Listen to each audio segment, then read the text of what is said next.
Hello everyone, मैं हूं जयेश राजगौर और स्वागत है आप सभी का इस नए इंटरेस्टिंग यूट्यूब वीडियो में। दोस्तों, हम पढ़ रहे हैं क्लास 12 का इकोनॉमिक्स न्यू सिलेबस और हम chapter number 3A demand analysis के वीडियोस देख रहे हैं। दोस्तों, आज का ये वीडियो सुपर डुपर इंपॉर्टेंट है। इस चैप्टर का ही नहीं, इस साल का सबसे इंपॉर्टेंट आंसर हम पढ़ने जा रहे हैं। क्वेश्चन है लॉ ऑफ डिमांड। जी हां दोस्तों, कई बार बोर्ड एग्जाम में पूछा जा चुका है। मतलब आप 5 पेपर्स निकाल के देखेंगे ना, तो एक दो अपवाद छोड़कर, एक दो एक्सेप्शन छोड़कर आपको सभी पेपर्स में लॉ ऑफ डिमांड दिखाई देगा। लॉ ऑफ डिमांड एक महत्वपूर्ण क्वेश्चन है, एक महत्वपूर्ण लॉ है और इकोनॉमिक्स में कॉमन कंज्यूमर बिहेवियर समझने के लिए बेहद जरूरी है। तो आप जरूर जरूर जरूर इस वीडियो को अंत तक देखिए ताकि आप समझ पाए कैसे एग्जाम में इसको प्रेजेंट करना है। क्योंकि मैं बोर्ड पेपर्स भी चेक करता हूं, तो मैं आपको एग्जैक्ट टिप्स दूंगा कि कैसे आपको एग्जैक्टली बोर्ड पेपर के अंदर प्रेजेंट करना चाहिए इस आंसर को। साथ ही साथ दोस्तों, मैं ये कहना चाहूंगा कि अगर आप इस चैनल पर नए हैं तो जरूर इसे सब्सक्राइब कीजिए, बेल आइकन दबाइए, क्योंकि यहां आपको लगातार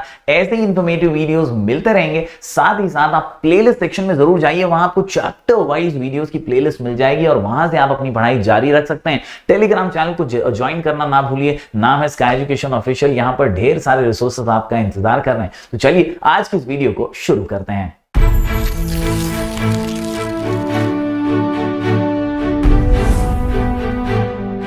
तो दोस्तों, जब बात आती है प्रॉपर प्रेजेंटेशन के साथ पूरे मार्क्स वसूलने की, तो लॉ ऑफ डिमांड में आप स्पेसिफिक रूप से जैसा मैं बता रहा हूं वही नोट डाउन कीजिए और उसी प्रकार से अपने एग्जाम में लिखने की इसको प्रैक्टिस कीजिए। जी हां, जब बात आती है लॉ ऑफ डिमांड की, तो याद रखिए दोस्तों, ये 8 मार्क के लिए पूछा जा सकता है। जी हां, 8 मार्क के लिए पूछा जा सकता है। बहुत ही जबरदस्त सा ये क्वेश्चन है और इसलिए सबसे पहले आपको यहां पर इंट्रोडक्शन से शुरुआत करनी होती है। इंट्रो बहुत ही जबरदस्त तरीके से अल्फ्रेड मार्शल ने कब लिखा था, किसमें लिखा था, कौन सी किताब में, वो आपको इसमें लिखना है। इसके अलावा you will write the statement of the law. बहुत ही आसानी से आज ही के वीडियो में हम पढ़ेंगे statement of the law. Statement के बाद आप एक्सप्लेनेशन उसका देंगे इजीली एंड देन आप दोस्तों जो है शेड्यूल डायग्राम पे आएंगे। जी हाँ, schedule and diagram with explanation, मतलब आपको शेड्यूल डायग्राम को भी एक्सप्लेन करना है। ये 3 चीजें सुपर डुपर इंपॉर्टेंट है। Introduction of the law, statement of the law given by Alfred Marshall और तीसरा जो है वो है शेड्यूल डायग्राम और एक्सप्लेनेशन। इसके बाद बोर्ड एग्जाम के अंदर क्वेश्चन में ही पूछा होता है explain law of demand with assumptions या तो explain law of demand with exceptions. तो जो क्वेश्चन में पूछा है उसके हिसाब से आप इसके आगे लिखेंगे। फॉर एग्जाम्पल, अगर क्वेश्चन में बोला है असम्पशंस, तो आप यहां पर assumptions पूरे एक्सप्लेन करेंगे बखूबी, एकदम अच्छे से।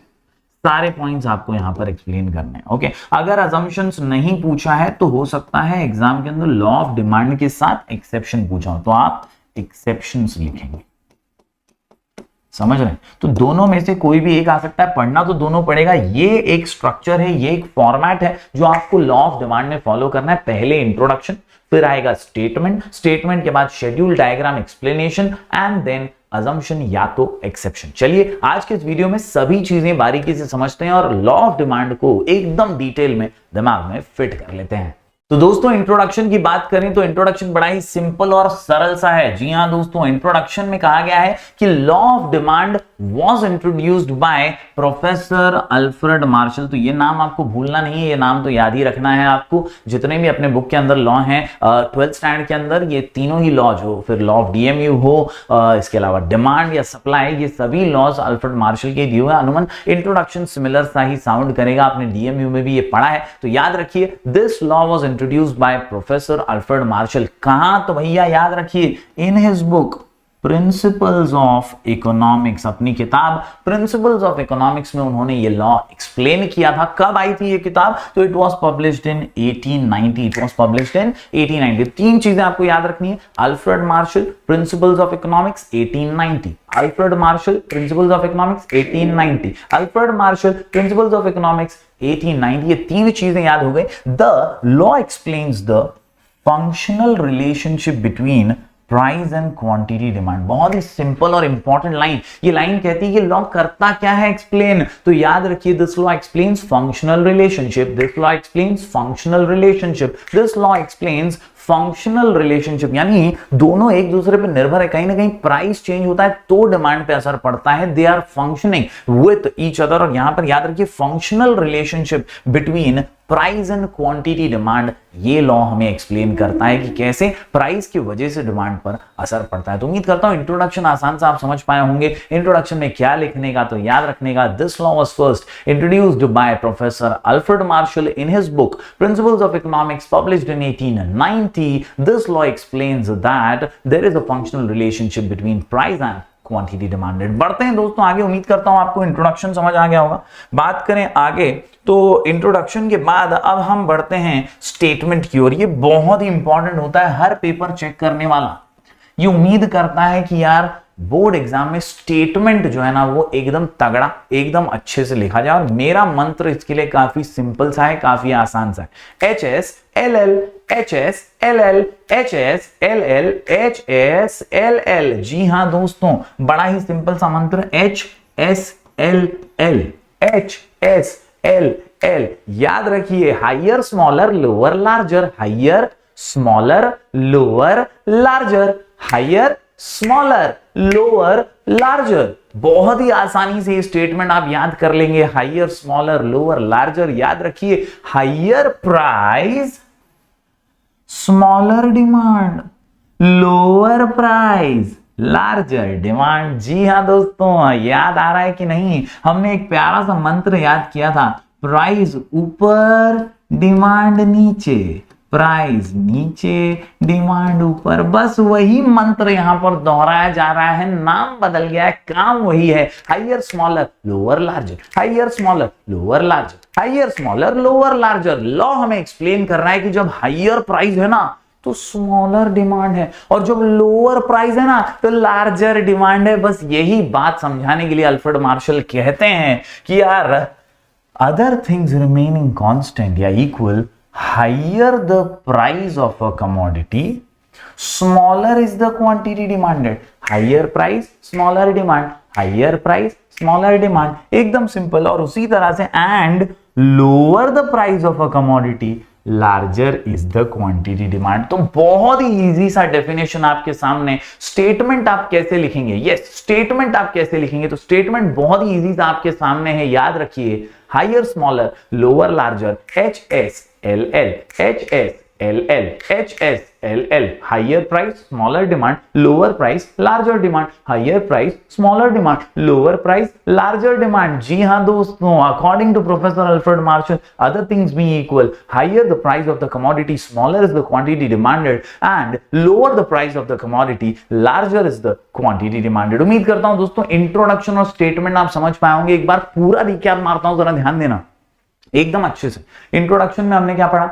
That this law is explained by Professor Alfred Marshall in his book Principles of Economics published in 1890। याद रखिए दोस्तों, 1890 लिखने के बाद आप एक लाइन लिखेंगे लॉ किस बारे में है, तो याद रखिए law explains functional relationship between price and quantity demanded. काम फिट, मामला हिट, इंट्रोडक्शन सुपर हिट। अब बढ़ते हैं स्टेटमेंट की ओर। तो स्टेटमेंट में याद रखने का HSLL HSLL HSLL। जी हाँ दोस्तों, यहां पर याद रखिए बहुत ही सिंपल सी बात, दैट स्टेटमेंट आप कोशिश कीजिए कि सेम लिखने की। तो यहां पर सेम लिखने के लिए HSLL में क्या है, तो भैया याद रखिए, according to professor Alfred Marshall, other things being equal, higher the price of the commodity, smaller is the quantity demanded, and lower the price of the commodity, larger is the quantity demanded. बड़े ही आसानी से, एकदम simple, higher तो smaller, lower तो larger. इस प्रकार से यहां पर हमने स्टेटमेंट को भी दिमाग में फिट कर लिया। जरूर लिख करके प्रैक्टिस कीजिए। दो चीजें आसानी से हमने कर ली,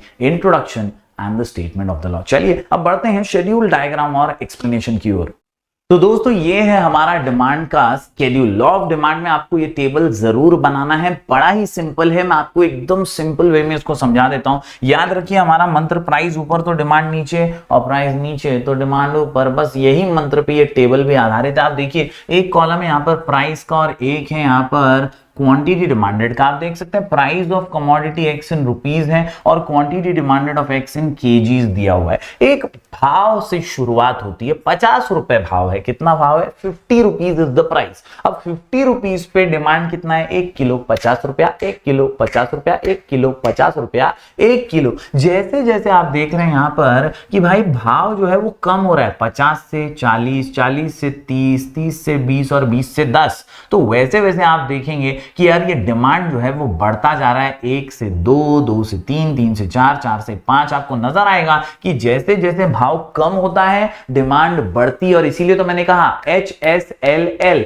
higher price smaller demand, lower price larger demand. तो आप देखिए ना यहां पर हाइयर प्राइस है, ये हाइयर प्राइस है और हाइयर प्राइस पे एकदम स्मॉलर डिमांड है, सिर्फ 1 ही किलो है।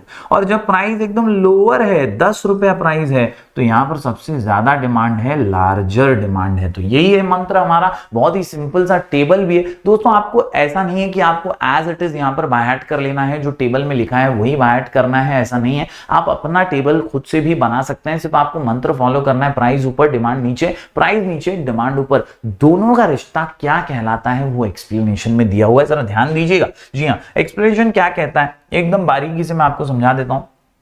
टेबल 3.3 में when price of a commodity x is ₹50, quantity demanded is 1 kg। कुछ भी नया नहीं है भाई, उसने यही बताया कि यार 50 रुपए पे 1 किलो, और कुछ नया बताया नहीं। When price falls from 50 to 40, हाँ भाई quantity demanded rises from 1 kg to 2 kg। ठीक है ना भैया, कौन नई बात बता रहा है क्या? नहीं, तो उन वर्ड्स में भी लिख सकते हैं, ठीक है। Similarly at 30 demand is 3 kg, at 20 it is 10 kg, quantity demand rises from 4 kg to 5 kg। तो भैया ये बढ़ रहा है जैसे जैसे भाव कम हो रहा है, यही बताने की कोशिश यहां पे की जा रही है। सबसे इंपॉर्टेंट ये आखिरी पैराग्राफ जो आपको दिमाग में फिट कर लेना है। ये आखिरी पैराग्राफ क्या बोलता है? ये आखिरी पैराग्राफ बोलता है कि भाई thus as the price of a commodity falls, demand rises. Price falls, demand rises. Price falls, demand rises. Price falls, demand rises. That is what. And when price rises, demand falls. This is inverse relationship. इसको क्या बोलते हैं? Inverse relation बोलते हैं। क्या बोलते हैं? Inverse relation. पहले लेक्चर से मैं यही बोल रहा हूं, प्राइस नीचे तो डिमांड ऊपर, प्राइस ऊपर तो डिमांड नीचे। ये रिश्ता क्या कहलाता है? ये इनवर्स रिलेशन है। कैसा रिलेशन है? इनवर्स रिलेशनशिप है between price and quantity demanded, and that is what you have to explain below the schedule। आपको शेड्यूल के नीचे यही एक्सप्लेन करना। अब इसी शेड्यूल के आधार पे दोस्तों आपको जो है डायग्राम बना देना है। ये है डिमांड कर्व का डायग्राम। जी हाँ, this is your demand curve diagram. आपको एक्स एक्सिस पे यहाँ पर क्वांटिटी डिमांडेड इन केजीज लिखना है, वाई एक्सिस पे प्राइस लिखना है। आपने यहाँ स्केल बना दिए। आप देखिए 50 रुपए पे यहाँ पर अपना जो डिमांड था वो 1 किलो था, बराबर। 50 पे 1, 40 पे जो था अपना डिमांड कितना था भाई? 2 किलो था भाई। 30 पे कितना था भाई? 3 किलो था। सिंपल है। 20 के ऊपर 4 किलो। 10 पे सबसे ज्यादा डिमांड था 5 किलो। इन सारे पॉइंट्स को जोड़कर हमने ये लाइन बनाई। ये है हमारा demand curve which slopes downwards from left to right. तो इस तरह से आपको डिमांड का डायग्राम बनाना है। डायग्राम बनाना टेबल के ऊपर ही आधारित है, तो जैसा टेबल वैसा डायग्राम आपको बनाना है। हमेशा याद रखिए दोस्तों, हमेशा याद रखिए जो भी डायग्राम आप बनाएंगे उसमें एक सीधी लाइन है डी, इसको डिमांड कर्व बोलते हैं, which slopes downwards from left to right. इसका एक्सप्लेनेशन भी आपको यहीं पर मिल जाएगा, बड़ा ही कम शब्दों में और आसान से शब्दों में ये दिया हुआ है। आपको मैं बता देता हूं। यहां पर आप देखिए in figure 3.5 we can see what, x axis पे क्या है भैया? तो एक्स एक्सिस पे डिमांड है और वाई एक्सिस पे क्या है? प्राइस है। D is the demand curve which slopes downwards from left to right. Easy, एक ही लाइन है, बस एक ही लाइन है। क्या लाइन है? D is the demand curve which slopes downwards from left to right. Due to काय के लिए? इनवर्स रिलेशनशिप है इसके लिए between price and quantity demand. तो मतलब शेड्यूल डायग्राम और उसके एक्सप्लेनेशन में आपको एक ही चीज लिखनी है। क्या? इनवर्स रिलेशन है। Price falls, demand rises, price rises, demand falls. काम फिट, मामला हिट, आंसर सुपर हिट। उम्मीद करता हूं शेड्यूल डायग्राम और एक्सप्लेनेशन भी आप समझ गए होंगे। चलिए अब नजर डालते हैं कुछ अजम्पशंस पर।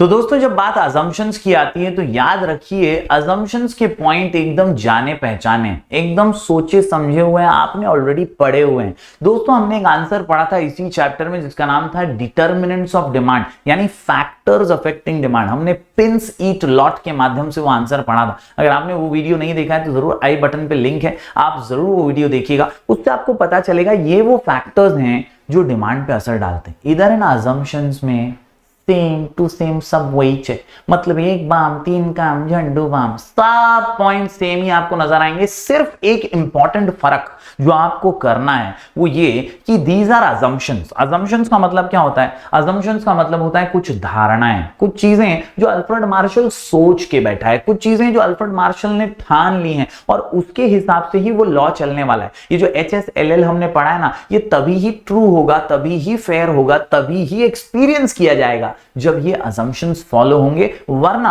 ये लॉ एक्सपीरियंस नहीं किया जा सकता। तो to experience is law, these are the assumptions which are need to be followed। तो यहां पर अगर आप देखें तो हमने पिंस ईट लॉट में जो भी पॉइंट्स पढ़े थे ना, वही सारे पॉइंट्स हैं। जैसे कि आप देख सकते हैं यहां पर no change in size of population, तो हमने पढ़ा था ऐसे साइज इन पॉपुलेशन, पॉपुलेशन ज्यादा डिमांड ज्यादा, पॉपुलेशन कम डिमांड कम। तो इधर क्या आ गया है, एक वर्ड जो ऐड किया है उन्होंने, वो क्या है? No change. अल्फ्रेड मार्शल कहते हैं कि there should be no change in size of population. Assumption है, उनकी धारणा है, उनका कंसीडरेशन है। बात करें दूसरे पॉइंट की तो हमने एक पॉइंट पढ़ा था एक्सपेक्टेशंस अबाउट फ्यूचर प्राइस। जब भी हम भविष्य के प्राइसेस के बारे में सोचते हैं तो हम आज की डिमांड पे असर डालते हैं। हम सोचते हैं कि यार सस्ता होगा बाद में खरीदूंगा, तो अभी नहीं खरीदते। हम सोचते हैं यार बाद में महंगा हो जाएगा, अभी ज्यादा खरीद लेते हैं। तो जब हम एक्सपेक्टेशंस रखते हैं तब भी हम डिमांड पे असर डालते हैं, तो ये भी नहीं होना चाहिए। इसलिए अल्फ्रेड मार्शल कहते हैं नो एक्सपेक्टेशन। तो देखिए नो हर जगह पर आपको दिखेगा,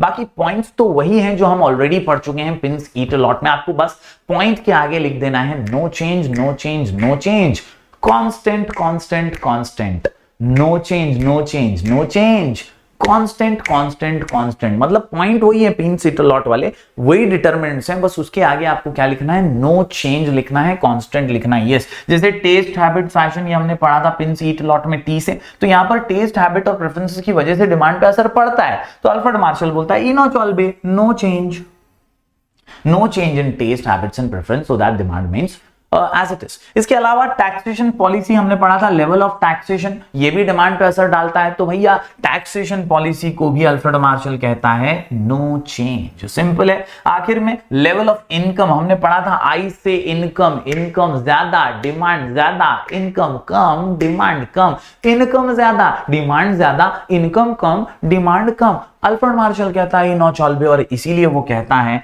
इनकम कांस्टेंट रहनी चाहिए, वरना आप तो डिमांड बढ़ाते ही जाओगे। भाई इसके अलावा पी से प्राइस, प्राइस, प्राइस मैंने पढ़ाया था, और प्राइजेस के अंदर सब्स्टिट्यूट गुड्स के प्राइस थे और कॉम्प्लीमेंट्री गुड्स के प्राइस थे। अल्फ्रेड मार्शल कहता है कि ये भी कैसे रहने चाहिए? ये भी कांस्टेंट रहने चाहिए। And that is why my dear students, इस आंसर में बहुत इजी आंसर है, पढ़ने लायक बहुत कुछ नहीं है, समझने लायक बहुत कुछ है। आप आसानी से अगर इसे लिख करके पढ़ेंगे तो आपको समझ आ जाएगा कि यार पिंस ईट लॉट वाला ही आंसर है, सिर्फ इसमें नो चेंज और कांस्टेंट लिखना है कि ये फैक्टर बदलना नहीं चाहिए। यही अल्फ्रेड मार्शल का असम्पशन है। उम्मीद करता हूं दोस्तों आज के इस वीडियो में आपको इंट्रोडक्शन, स्टेटमेंट, शेड्यूल डायग्राम्स का एक्सप्लेनेशन और असम्पशन समझ में आए होंगे। अगले वीडियो में हम पढ़ेंगे लॉ ऑफ डिमांड के एक्सेप्शंस के बारे में। तो मिलेंगे फिर एक बार कुछ और नए वीडियोस के साथ। तब तक के लिए बहुत बहुत शुक्रिया इस वीडियो को अंत तक देखने के लिए। जरूर अपना प्यार बरकरार रखिए, ज्यादा से ज्यादा लोगों तक पहुंचाइए। हम ऐसे ही वीडियोस लगातार आपके लिए लेकर आते रहेंगे। मिलेंगे फिर एक बार कुछ और वीडियोस के साथ। तब तक के लिए do like, share and subscribe.